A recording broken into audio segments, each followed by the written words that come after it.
ನಂಜನಗೂಡಿನ ಶ್ರೀ ನಂಜುಂಡೇಶ್ವರ ಸ್ವಾಮಿಯ ಉತ್ಸವ ಮೂರ್ತಿ ಮೇಲೆ ಅಪವಿತ್ರ ನೀರು ಎರಚುವ ಮೂಲಕ ನಮ್ಮ ಧಾರ್ಮಿಕ ಭಾವನೆಗೆ ಧಕ್ಕೆ ಆಗಿದೆ ಅನ್ನೋದು ಆ ಭಾಗದ ಭಕ್ತ ವೃಂದ ಹಾಗೂ ಅರ್ಚಕರ ಮಾತಾಗಿತ್ತು. ಇದೇ ವಿಚಾರವನ್ನು ವಿರೋಧಿಸಿ ನಂಜನಗೂಡು ಬಂದ್ಗೆ ಕರೆ ಕೊಡಲಾಗಿದೆ. ಬಂದ್ಗೆ ಬೆಂಬಲ ಕೊಡುವಂತೆ ಭಕ್ತರು ಕರಪತ್ರವನ್ನು ಹಂಚ್ತಾ ಇದ್ದಾರೆ. ಬಂದ್ಗೆ ಕರೆ ನೀಡಿಲ್ಲ ಎಂದಿದ್ದ ದೇವಸ್ಥಾನದ ಪ್ರಧಾನ ಅರ್ಚಕ ನಾಗಚಂದ್ರ ದೀಕ್ಷಿತ್ ತಮ್ಮ ಹೇಳಿಕೆಯಿಂದ ಉಲ್ಟಾ ಹೊಡೆದಿದ್ದಾರೆ.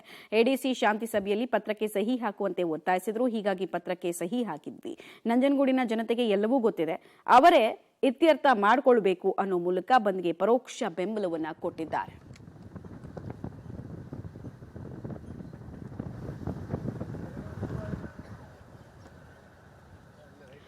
ಇನ್ನೊಂದು ಕಡೆ ದೃಶ್ಯಾವಳಿಗಳಲ್ಲಿ ನೀವು ನೋಡ್ತಾ ಇದ್ದೀರಾ ಹೇಗೆ ಅಂಗಡಿ ಮುಂಗಟ್ಟುಗಳನ್ನ ಅಲ್ಲಿ ಬಂದ್ ಮಾಡಲಾಗಿದೆ.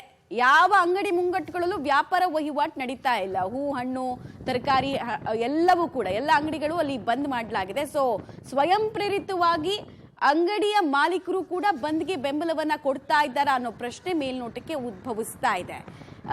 ಈ ದೇಶದ ಸಂಸ್ಕೃತಿನೇ ಹಾಗೆ, ಈ ನೆಲದ ಸಂಸ್ಕೃತಿನೇ ಹಾಗೆ. ಯಾವುದನ್ನು ಬೇಕಾದ್ರೂ ಸಹಿಸ್ತಾರೆ ಜನ. ಆದ್ರೆ ತಮ್ಮ ಧರ್ಮಕ್ಕೆ ಸಂಬಂಧಪಟ್ಟಂತೆ ಅಪಮಾನ ಆಯ್ತು ಅಂದಾಗ ಅದಕ್ಕೆ ಸಿಡಿದೇಳುವಂತಹ ಪ್ರವೃತ್ತಿ ನಾವು ಸ್ವತಂತ್ರದ ನಂತರ ಅನೇಕ ಸಂದರ್ಭದಲ್ಲಿ ನೋಡಿದ್ದೀವಿ. ಈಗಲೂ ನಂಜನಗೂಡಿನಲ್ಲಿ ಅಂಥದ್ದೇ ಒಂದು ಘಟನೆ ಆಗಿದೆ.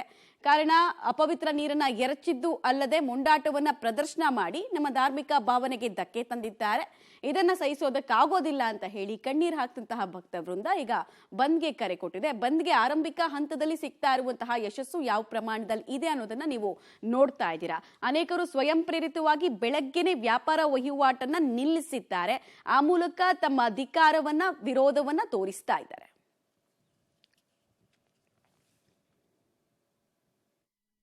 ಜನವರಿ 3ನೇ ತಾರೀಕರಂದು ತಾಲೂಕು ದಂಡಾಧಿಕಾರಿಗಳ ಕಚೇರಿಯಲ್ಲಿ ಶಾಂತಿ ಸಭೆಯನ್ನು ಏರ್ಪಡಿಸಿದ್ರು. ಆ ಶಾಂತಿ ಸಭೆಗೆ ನಾವೆಲ್ಲ ಹೋಗಿದ್ವಿ. ಪರಸ್ಪರ ವಾದ ವಿವಾದಗಳು ಚರ್ಚೆ ಆಯಿತು. ಆ ಚರ್ಚೆ ಆದ ಸಂದರ್ಭದಲ್ಲಿ ಒಂದು ಪತ್ರವನ್ನು ನೀಡಿ ಆ ಪತ್ರಕ್ಕೆ ಸಹಿ ಹಾಕಬೇಕು ಅಂತ ಹೇಳಿದ್ರು. ಅದನ್ನು ನಾವು 3 ಜನ ಸಹಿ ಮಾಡಿದ್ದೀವಿ. ನಾವು ಸರ್ಕಾರಿ ನೌಕರರು ಆದ್ದರಿಂದ ನಾವು ಅವರ ಒಂದು ಮಾತಿಗೆ ನಾವು ಬೆಲೆ ಕೊಟ್ಟು ಒಂದು ಸಹಿ ಮಾಡಿದ್ವಿ. ನಂಜನಗೂಡು ಜನತೆಗೆ ಇದು ಪ್ರಕರಣಗಳೆಲ್ಲ ಗೊತ್ತಿರುತ್ತೆ, ಅವರೇ ಅತ್ಯರ್ಥ ಮಾಡ್ಕೋಬೇಕು. ದೇವರಿಗೆ ಯಾವುದೇ ರೀತಿಯಾದಂಥ ಎಂಜಿನ್ ನೀರು ಬಿದ್ದೆ, ಶುದ್ಧವಾದ ನೀರೇ ಬಿದ್ದಿದೆ ಅಂತ ಹೇಳಿ ಈ ಮೂಲಕ ಹೇಳ್ತಾ ಇದ್ದೀವಿ. ಹಾಗಾಗಿ ಭಕ್ತಾದಿಗಳು ಯಾವುದೇ ರೀತಿಯಾದಂತಹ ಸೋಷಿಯಲ್ ಮೀಡಿಯಾದಲ್ಲಿ ಬರ್ತಕ್ಕಂತಹ ವದಂತಿಗಳಿಗೆ ಕಿವಿ ಕೊಡದೇನೆ ಎಲ್ಲರೂ ಕೂಡ ಶ್ರೀಕಂಠೇಶ್ವರನ ಭಕ್ತರ ಆದ್ರಿಂದ ಯಾವುದೇ ರೀತಿಯಾದಂಥ ಬಂದಿಗೆ ಸಹಕಾರ ನೀಡದೇನೆ ದೇವರಲ್ಲಿ ಪ್ರಾರ್ಥನೆಯನ್ನು ಮಾಡಬೇಕಾಗಿ ಈ ಮೂಲಕ ಕೇಳ್ಕೊಳ್ಳೋಣ. ದೇವರಿಗೆ ಯಾವುದೇ ರೀತಿಯಾದಂಥ ಎಂಜಿನ್ ನೀರು ಬಿದ್ದೆ, ಶುದ್ಧವಾದ ನೀರೇ ಬಿದ್ದಿದೆ ಅಂತ ಹೇಳಿ